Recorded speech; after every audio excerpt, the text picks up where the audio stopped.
Your mind. Don't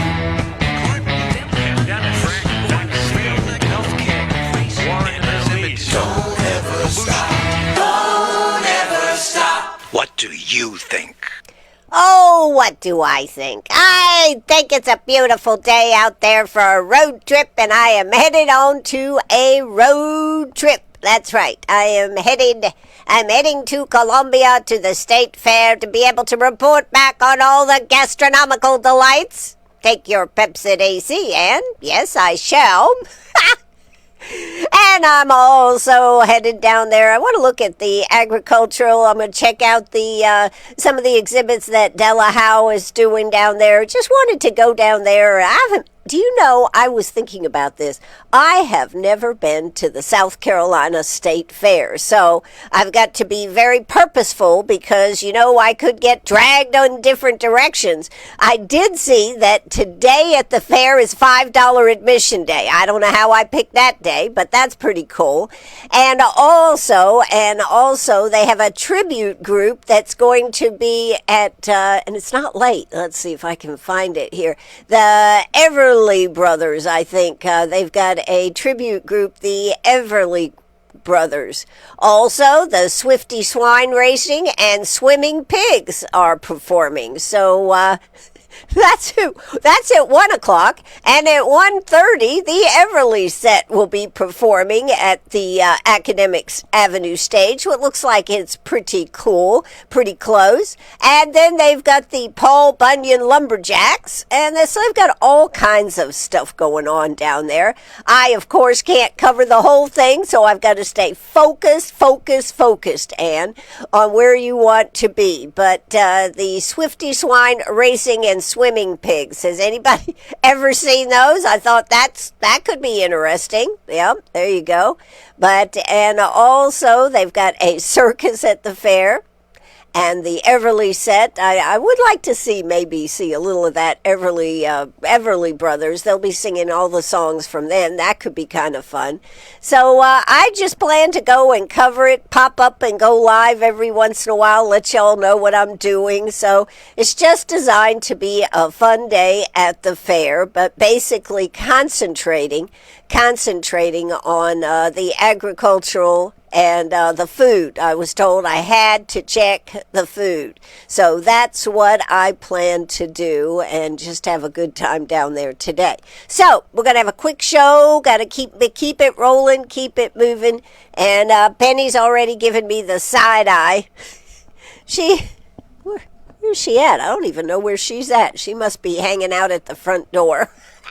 She's looking for people to come so she can say, you've come to see me. All right, let's get rolling here. Yesterday, I tell you what, how meaningful was Charlie Kirk getting the Medal of Freedom. That was huge. That was huge, I think. And what a group had been assembled there in the Rose Garden. And of course, President Trump doesn't miss a beat, goes ahead and said, and this is our first event in the newly redone Rose Garden, and people seem to really like it. Well, I guess the big part is that they put a pad down, I believe a cement concrete pad down. And so that was supposedly because people didn't like their heels and whatnot getting stuck in the grass. Well, I don't know. I heard a lot of negative comments about that, but the bottom line is President Trump didn't miss a point. This was the first event. You've got to give the man credit for being on it every time. How many people would get up there and go, oh yeah, and I forgot to tell you, you're the first group to be up there. No, President Trump, he's on it every time. That's what makes him such a good promoter. And that's why I guess we could say he is such a good promoter of our country. And he certainly is that.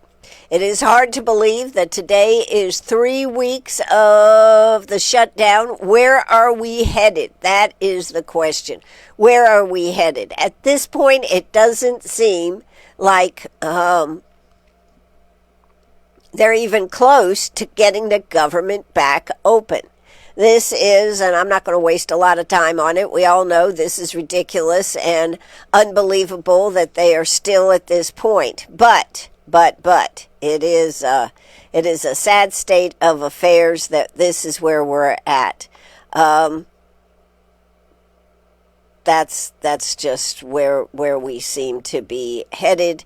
I don't know if we're ever going to get out of this, how long it's going to last, but it will start to have, a week or 2 weeks. I thought for sure by the time it came around to paying employees, particularly our military, that they would come to their senses on this. Well, they didn't, and the government did figure out a way where they could take money from one source to the other to be able to pay them, but to pay our military. But there are people out there that are furloughed that aren't getting paid but are having to work, such as air traffic controllers. And, excuse me, if I was an air traffic controller and the military was getting paid and I wasn't getting paid, I'd have to be saying, what the happening here? So I can see that this will create more problems.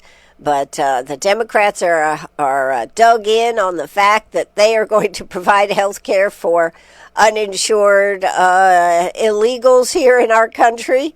And the Republicans are dug in on the fact that, let's just say it this way, hell no, we're not going to go. So that's kind of where we're at. We'll just leave it at that. But this is a sad state of affairs that we can't get this together. Got a comment or want to be part of it this morning, 864-332-9355. Yesterday was, so let's move right along. Yesterday here in Greenwood was 1980s Pizza Hut Day, and I understand they really blew it out of the park. It was a madhouse over there. People were loving, what were the pizzas? I think $5.99 or something. People were loving that, and they were responding with opening up their pocketbooks to go back to 1980. That's right. Anyways, I think that's really cool when you have a promotion that works that well, and it certainly did for them. So what else happened yesterday on the 14th? Over there in Calhoun Falls, which we, of course, are following very closely to see what's going to happen there. Officials held a public safety meeting in Calhoun Falls on Tuesday. Public safety, something you should be concerned about over there in Calhoun Falls, to address the concerns of the lack of police officers in the town. The interim police chief and the Abbeville County Sheriff met with residents to reassure them they are being protected in spite of the fact that the town is down to 2 full-time officers. The sheriff says there is 1 part-time officer on the weekends and deputies are stepping in to help with security until the town is fully staffed. 5 full-time officers are needed for a full staff. The former Calhoun police chief, of course, resigned back in September. So that's where they are at right now. Not a good situation to be in, but and this is having a ripple effect. Yesterday we had Representative Daniel Gibson from over there in McCormick, District 12, talking about how McCormick is now paying directly to Abbeville to make sure that their water bills are being paid. But my point is that a lot of other things have been ripple effects since Calhoun Falls has had all these issues. Of note, one of the things that Daniel and I discussed yesterday is how ridiculous it is that the water supply over in McCormick, they are constantly having boil your water before you drink it or use it in cooking and everything. This is a travesty and needs to be fixed, so he is working on that. We talked a lot about the last session yesterday, just to digress a little bit. We talked a lot about the last session, what they accomplished, what they didn't accomplish, and how ridiculous some of the things are. I really appreciate Daniel's just outright honesty about what goes on and how it happens and things such as this. So you might want to check that one out. It is on Facebook right now. I hope by tonight, we've gotten a little behind in getting them on the website, but hopefully by tonight Daniel will be up there on the website, so check that out. Also, we've had some really good interviews in the last week, 10 days, so make sure you check those out. Most all of them are on our webpage, WCRS1450am.net. So if you're not a Facebooker, you don't even have to go there. Monday, we had quite an interview with South Carolina Treasurer Curtis Loftus. Well worth going back and hearing what Curtis had to say about his why he's going on with this wants to run again for treasurer, what it's been like to live under this attack by the Senate. Even Daniel agreed that Curtis had been attacked by the Senate. So it wasn't hard for anybody to see, but it was kind of interesting to see Daniel come out and say, yeah, this was not good. We talked a lot, not a lot, but we had a discussion about the raises that they gave themselves, etc., etc. So we talked a little bit about that. You might find what he had to say interesting on that. So that's just a few more things I wanted to cover. Over in Ware Shoals, they had a transparency and staffing dominate the Ware Shoals committee meeting. See, this is a trend, isn't it? We've just heard from Calhoun Falls how they're trying to cover. They don't have a full staff. They just over there in Ware Shoals have started to put their staff back together over there. This is from the Index Journal. Questions about transparency and the town's shrinking police force surfaced during back-to-back committee meetings Monday at the Ware Shoals Town Hall. They had their newly hired police chief, Tommy Clamp, who started October 10th. Today is the 15th. Yesterday would have been the 14th. Gave his first report to council meetings. Actually, it would have been the 13th. So barely a week has he been on the job. Gave his first report to council members. Told the committee the department handled 554 calls in September and had only 2 officers remain on staff, himself and Sergeant Kenneth Sibley. Jensen confirmed that Corp Jared Hiller, who served as K-9 supervisor, resigned effective October 5th. Hiller's September resignation letter states his K-9 partner, Zephyr, was purchased from the town prior to his departure. It's been a privilege to work for the town of Ware Shoals, Hiller stated in his resignation letter. Clamp said he was trying to talk to people, call people, and try to get some officers in here because that's their first priority. Absolutely. He cited the need for upgraded bulletproof vests and patrol car cameras, improved evidence tracking, and more professional uniform standard. I want us to have more of a professional look. Well, that would be good, but first you gotta have the officers, right? He said that this is Clamp, the new police chief over there, said adding that he hopes to rebuild the organization and morale within the department. Resident presses officials on hiring process. Resident Joy Hansen questioned the committee about how Clamp was selected, asking whether the town followed proper procedure in accepting the hiring panel's recommendation. Jensen said a 4-member panel, including Greenwood County Manager Toby Chappell, Greenwood County Council Chairman Theo Lane, Tim Walker, and Sally Brown, conducted interviews and forwarded recommendations to council. One of the members of council said, "We did not hire the number 1 panel's choice," Jensen said during the meeting. Okay. That exchange led to a broader discussion about the town's hiring process and the importance of having complete documentation before making personnel decisions. What a concept!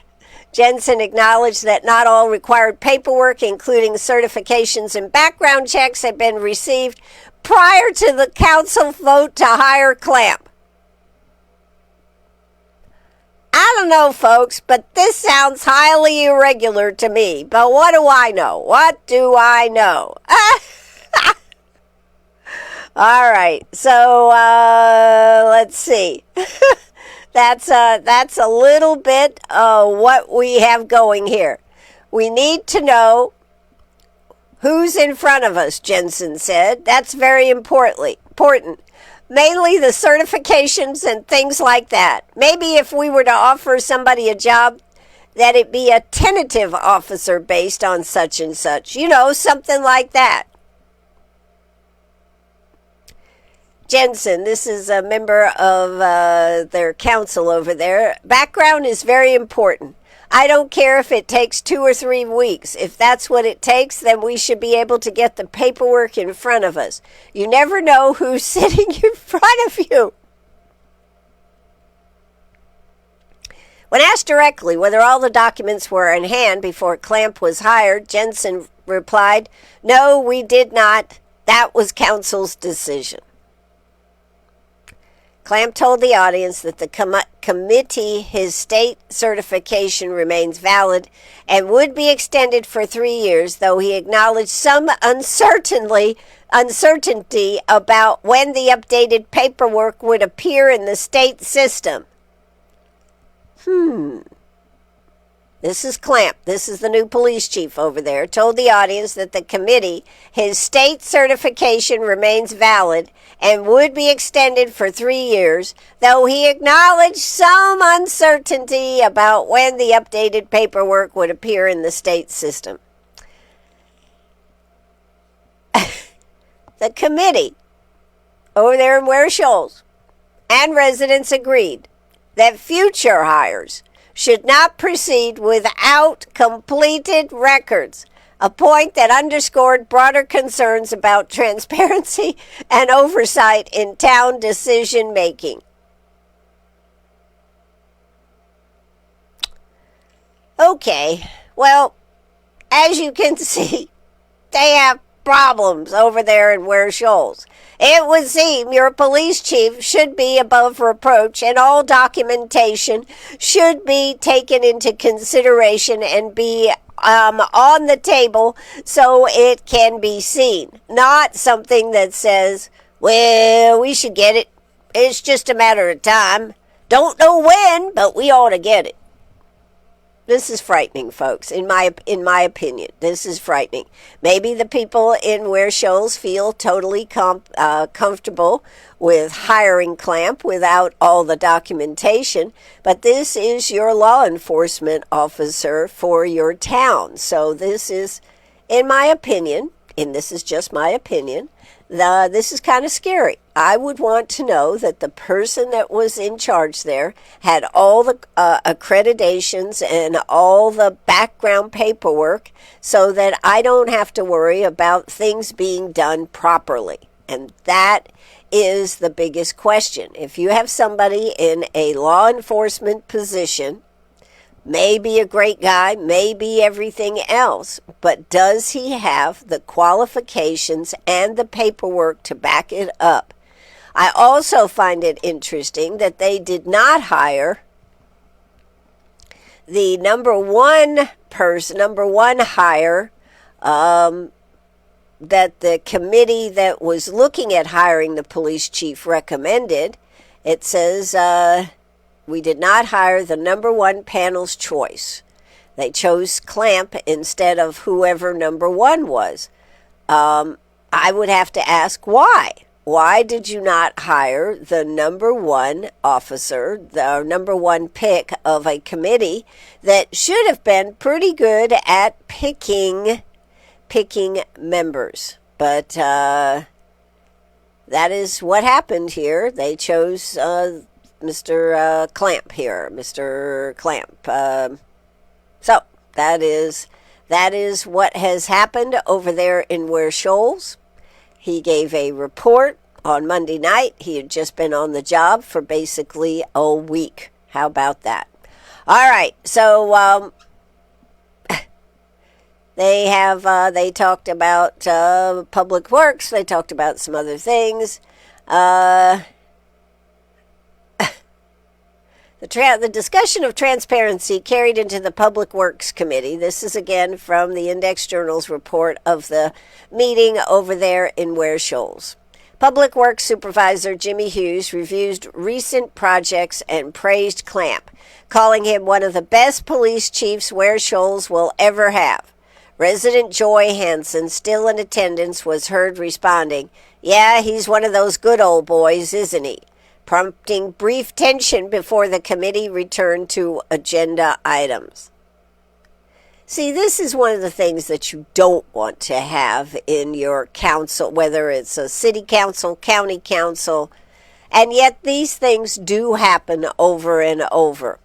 But what happened? I would have had questions. Why didn't we hire the number one choice from the panel that was charged with finding the new police chief?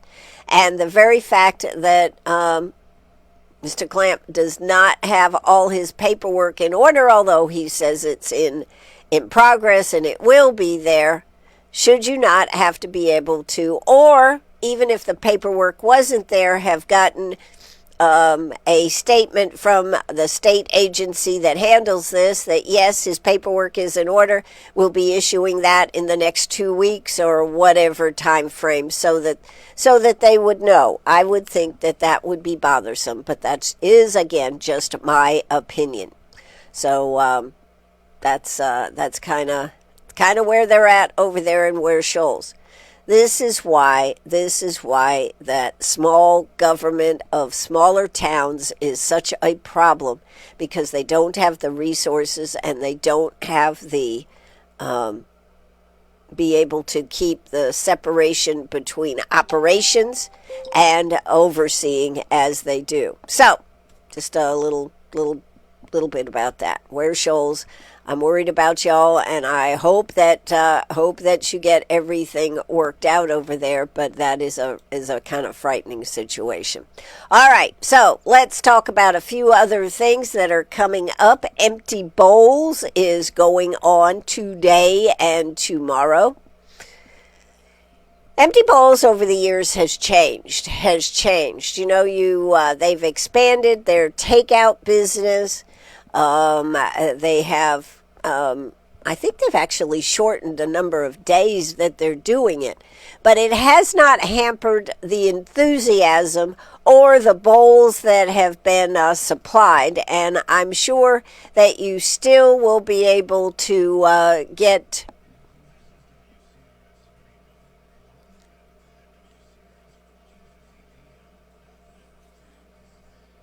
Oh, that's right. I'm sure there's still some tickets available.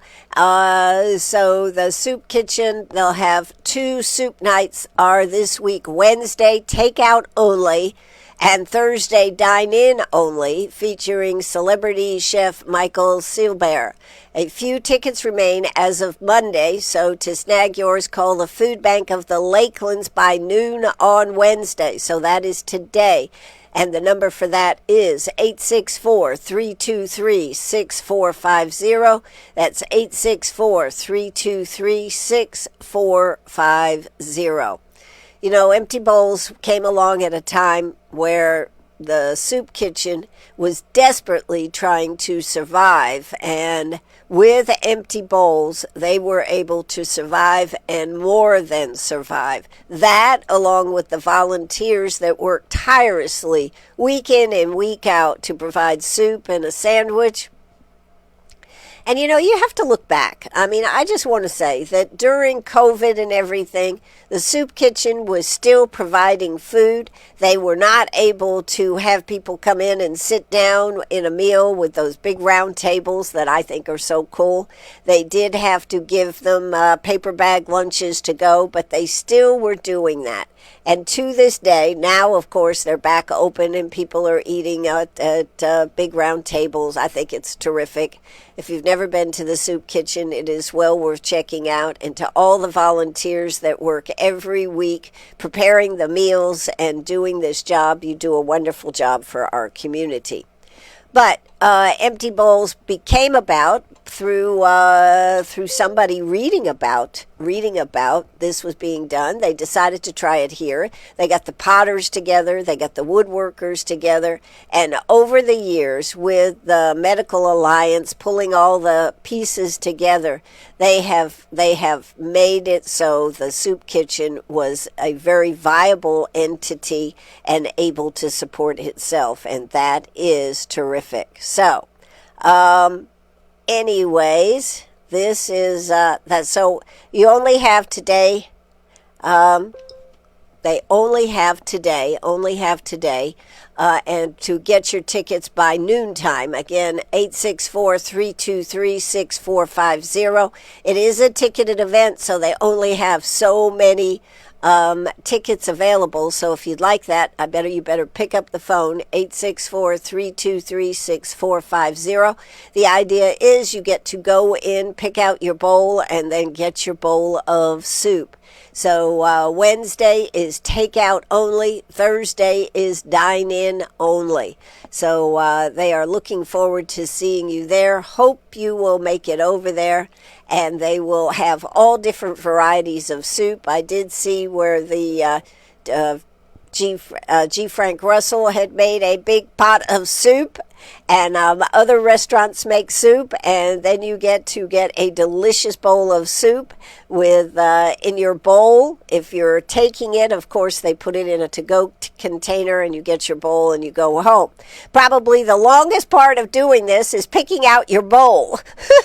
And people will start lining up to be able to get in there. And FYI, I happen to know, because I know a lot of the potters over there, with each shift coming in, they put out new bowls. So it's not like all the great bowls are out there first and then you don't get to get a good bowl. They do separate out the bowls and make sure that everybody gets a good choice of a bowl. So that's just a little side tip on that. Let's see, what do we got going on? We got a lot of stuff coming in here. Okay. Somebody just said, why is Ware Shoals doing what they're doing? I have no idea. I'll just let you know. I have no idea. 864-332-9355. This is Control Center right here. We got things binging, and I don't even know what all's binging here today. Anyways. I'll keep it all rolling. But yeah, Ware Shoals is having issues over there. Calhoun Falls is having issues. 96 has issues over there. So it's a big problem. But I just wanted you to know that the bowls are rotated in so that everybody gets a chance to get some of those great bowls. And they're very collectible. And I have about half a dozen of these bowls. And every time I go to use one, I just remember going to the soup kitchen, being part of Empty Bowls. So a big thank you to the potters who make this, because they donate all their product for this. They try to get all the potters in Greenwood and the surrounding areas. Some of the schools make bowls. They've had some projects at the art center make some bowls, but they try to get 20 bowls from each of the potters here in Greenwood so that they have enough bowls to do this, and then the woodworkers provide some bowls too. All right, that's a good event. That is tonight and tomorrow. Tonight is takeout night. Tomorrow is sit down and eat at the soup kitchen. Also, coming up tomorrow evening is All That Sex. No, I mean All That Sax. I'm sorry. That'll be going on tomorrow evening at the Inn on the Square. That is going to be a fun event. So it is Stephen Galloway and David Glimp, I think his name is. That is going to start at 7 p.m. at the Inn on the Square.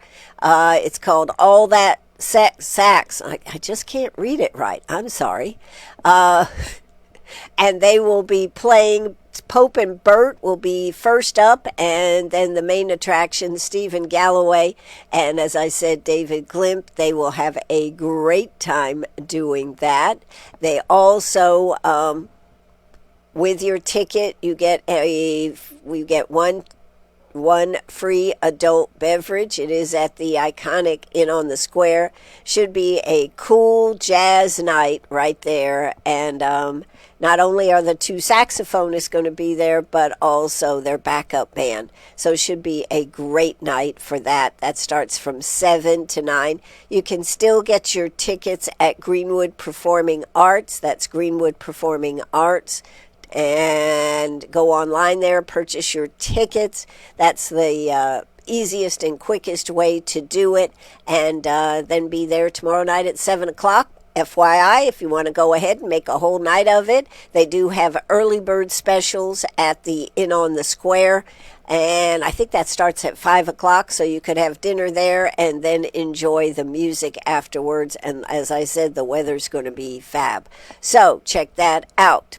Thursday also going on is the next installment of the Movie at the Market, 220 Maxwell Avenue.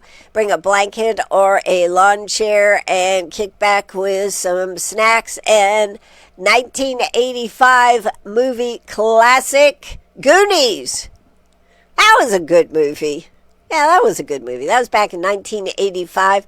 That's what's going to be playing Thursday night, so check that out. And, of course, coming up this weekend is the Hogs and Hens in Abbeville, Friday and Saturday.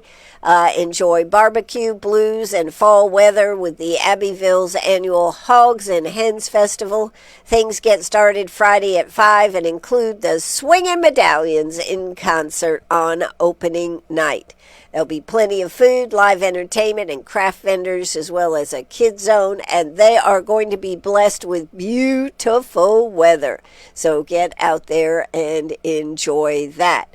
Coming up on Saturday morning from, what time does it start? 10 to 2 is the Imagine Lakeland Steam Festival. Now, this is a great event to go to. I usually don't get to go till 12:30, and they're almost, because I'm doing the show, and most of the time they are pretty much in closing down mode. They're still there, but being there early at 10 o'clock I think is the best thing. But it is so great to see all the innovation, all the STEM activities going on. The Do Westerners will be there. Different companies will be showing how you can make electricity. And, of course, we've had the big electricity exhibit at the museum. Plus, so many other parts of it are going on. And also, don't forget, the 2025 Artificial Intelligence Art Competition component has expanded categories, increased prize money, and the theme Life Through an Eye's Art Competition Awards will be at 1 p.m. So, lots of good stuff going on right there in Uptown Greenwood. Lots of good stuff going on over in Abbeville. Also, Saturday at 6 p.m. at the Uptown Fountain parking lot is the Rock and Roll Cruisers. Will host their next car cruise in. Talk about something that is a throwback to a different time. People sitting outside in lawn chairs with their cars just parked right in front of them, having a good time with no phones, just enjoying a good time. So that's what's going on. Of course, all over Greenwood is live music. And we, of course, will be keeping you updated with local focal and their music. So that's another part of what is going on. Anything else here I need to tell you all? It's 10:11 in the morning. I gotta go take Miss Penny out and make sure that she feels totally happy that I spent enough time with her before I leave and go to Columbia to the State Fair on my great adventure. Make sure you're cued in on WCRS. Follow me on WCRS 98.5 FM /1450 AM. If you are on Facebook, make sure you follow me and let me know what's going on so I can let you know what I'm doing. Now, if you know something about the State Fair or something, I'm all up for any tips that you can give me. You can call and leave a message. It gets converted to a text, or you can simply text me at 864-332-9355. That's our new line. Of course, you can always use the legacy line, the legacy line, 864-229-7984. That's 864-229-7984. If you'd prefer to use that one, you certainly can. But this new line makes it easy because you can make a telephone call, you speak it, it gets converted to a text, and then I get to see it and share it with y'all. Old-time social media right here on WCRS. All right, what else do we have here to discuss? Coming up next Thursday is I want to talk about a couple of these things. Is the Patriots barbecue. That'll be out at the farmers market out there at the Greenwood Civic Center, or the Greenwood, I forget what it's called. It's the old Wilbank Center. There you go. Everybody knows what I'm talking about, the old Civic Center site. It's now, of course, a great sports arena with all kinds of activities and whatnot, playground, pickleball courts, tennis. It's got it all, and it's doing very, very well for the county. It was a vision that they had, and it is doing great. They still have the farmers market right there at the farmers market out there, and that's where the Patriots barbecue is going to be. That'll be honoring Lakeland's veterans and first responders. They have quite a group that will be there. Plus, if you come, they will feed you, and there is no charge for a great meal from Fat Daddy's Barbecue. So come put that on your calendar for October 23rd. That is next Thursday from 5:30 to 7:30. It'll be a great program. Maybe an hour and a quarter is what they're figuring for this program, but they certainly are going to have a lot of great people there. So well worth putting on your calendar. Also, don't forget, if you are a veteran, coming up on Thursday, October 30th from 9 to 2 at the Veterans Center, the Valor Program, which brings in legal advice for veterans. They do everything from a basic will, a living will, power of attorney right there, and there is no charge for it. However, you must have an appointment. So, if you'd like to go to this will be on October 30th from 9 to 2. Call the Veterans County VA office at 864-450-9268. That's 864-450-9268.